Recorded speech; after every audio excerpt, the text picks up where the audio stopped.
first thing that came back to me was the sense of sight. And as I opened my eyes through my visor, saw the massive chestnut curls to my left, inside the suit, recognized myself, registering in my mind, female astronaut, and looked straight up through the visor as I was lying there, which seemed for centuries. Where was I? And why was I awakening at this moment on this planet?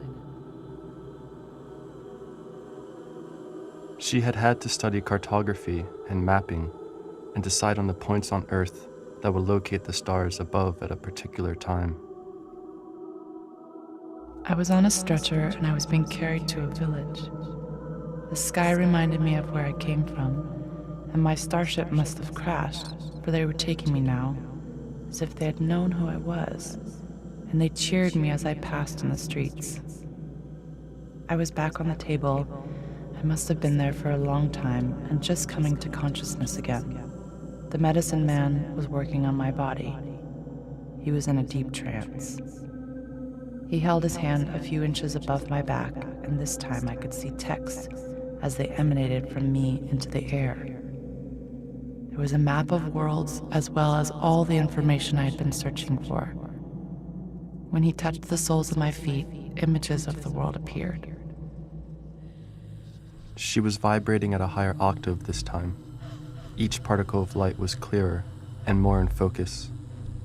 She was traveling the grid. Islands spoke to her like giant petrified birds, their hearts still beating under the volcano. I have always had a place inside of me that was dreaming.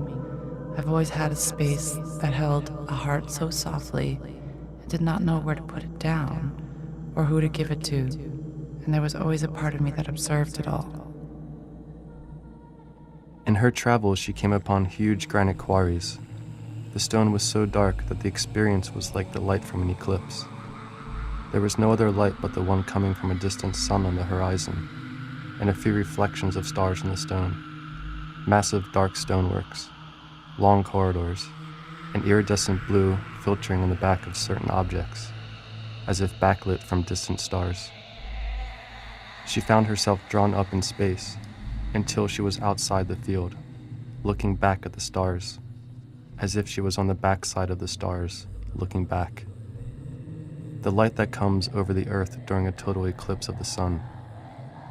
The stars were a language she knew so well, one in which she could read like notes in a music sheet for the piano.